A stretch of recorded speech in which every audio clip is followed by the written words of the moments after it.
Hey there guys, welcome back to the channel, or welcome if it's your first time. Today I'm reviewing the HiBy Yacht 10. Let's get it.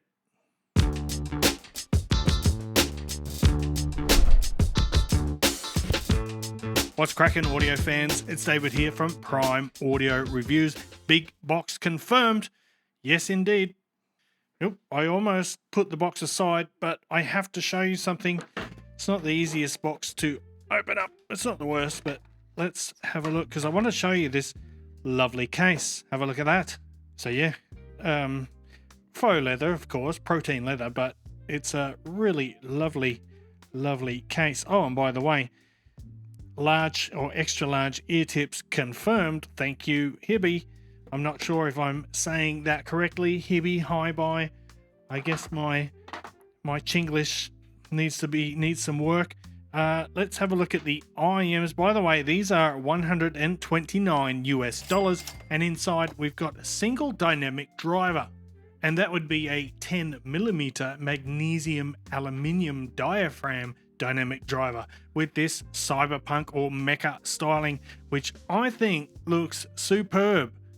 It kind of reminds me a little of the Dunu Braindance, but yeah, it's obviously got its own unique styling. It's not a straight up copy, which is great. I love this design. I think it is fabulous. So we've got this lovely Half-Life orange. If you're not familiar with Half-Life, it's a PC game. Yeah, Half-Life orange faceplates there with a vertical slit for a vent. We got the standard 2-pin 0.78mm connectors flush with the surface.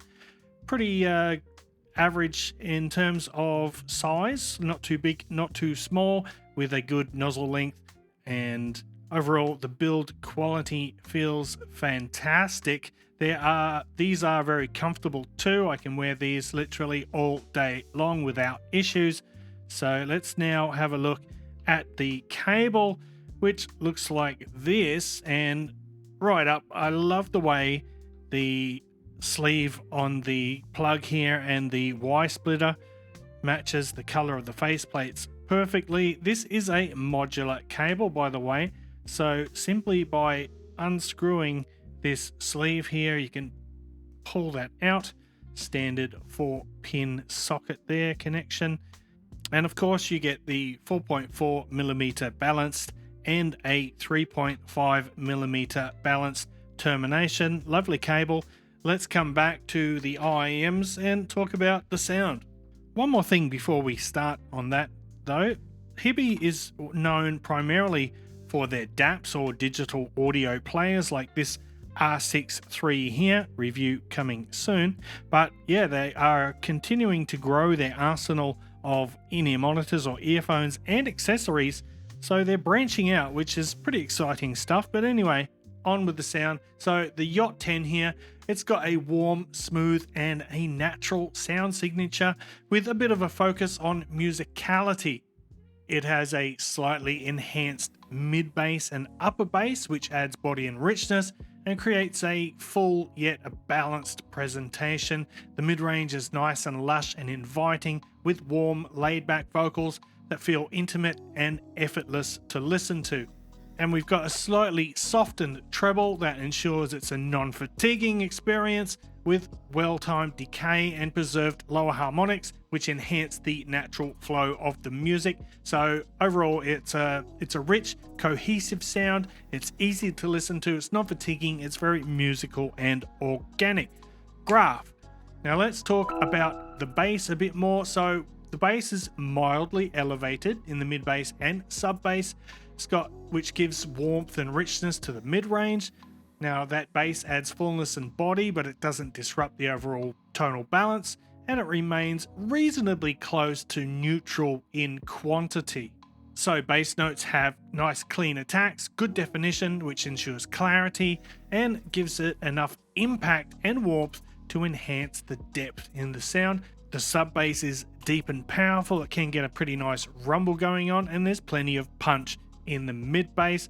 Let's move on to the mid-range now, and the mid-range here leans slightly on the warmer side of neutral, which adds a bit of richness, but it doesn't feel thick or overly warm. It strikes a nice balance between natural warmth and clarity, so it steers well clear of being dry or analytical in tone. The bass lends a bit of extra body, like I said, which gives the mid-range notes some extra weight or thickness while keeping the overall presentation fairly light and spacious. Vocals are nice and clear, well sized, with a pleasant warmth.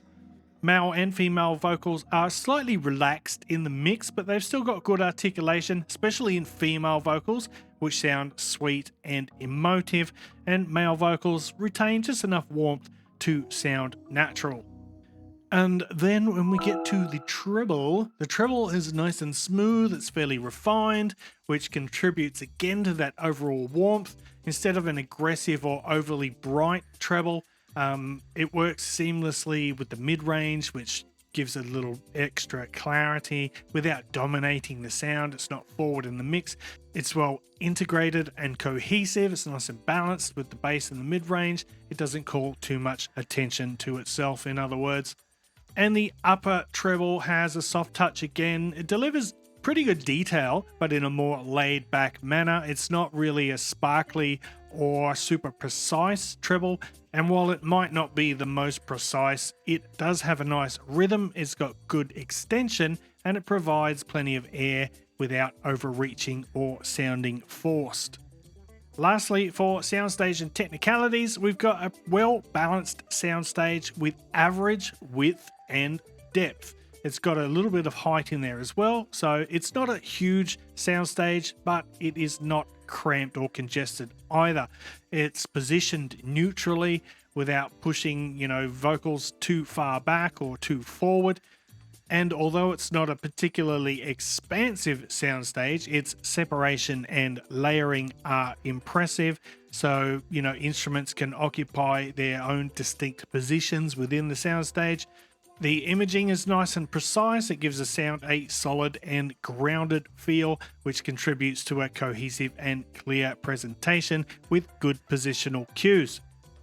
Okay, comparison time, starting with the Arpeg Ear Hane.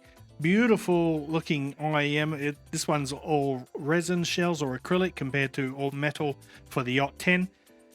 The Hane is coming in at the same $129 price point. It does not have a modular cable, but it does have tuning switches, so you get some different sound profiles there.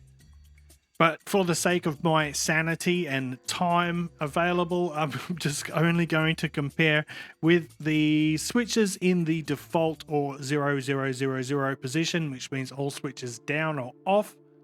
And in that setting, the Hane has a fairly similar frequency response as the Yacht 10, but that of course can change with the switches. But Hane has a tighter and crisper bass, albeit with a little bit less impact and body, and that also results in slightly drier mid-range with less warmth compared to the Yacht 10. Hane's upper mid-range is a little bit more pronounced, which gives vocals some extra lift, whereas the Yacht 10 is more laid back in those upper mids. Both of these IEMs have a smooth but detailed treble. The Hane has a slightly wider soundstage, and that comes down primarily due to its slightly thinner note size, which is facilitated by a bit of extra lift in the presence region or in the upper mid-range. Our next comparison will be with the Aful Explorer.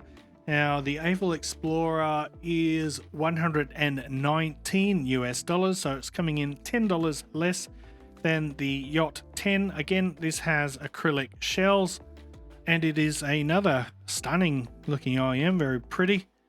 But in terms of sound, the Explorer has a warmer tonality, and that is courtesy of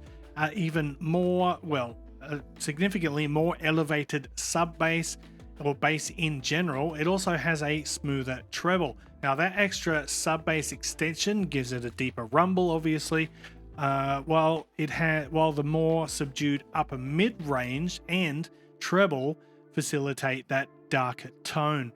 So the Explorer has a bit less detail retrieval and a more intimate presentation or more intimate soundstage, but its resolution is pretty much every bit as good as the HiBy.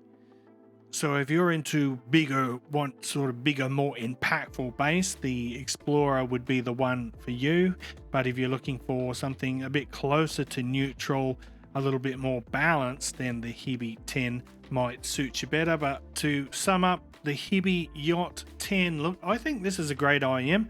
It doesn't really do any particular thing outstanding.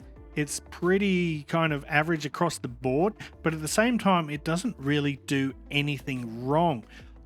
It would have been okay, or well, it would have been nice to have perhaps a little bit more zip in the upper mid-range, but then you risk the chance of causing shoutiness or sharpness. But overall, this is a very smooth IEM, yet it has good detail retrieval, good articulation, pretty snappy attacks and transients as well, and I think it is a pretty solid little number. Having said that, I'm going to wrap it up there. So thanks for watching the video. If you liked it, give it a thumbs up, Par Family Audiophile style. If you're new here, consider hitting that subscribe button before you go, and until next time, I'll see you later.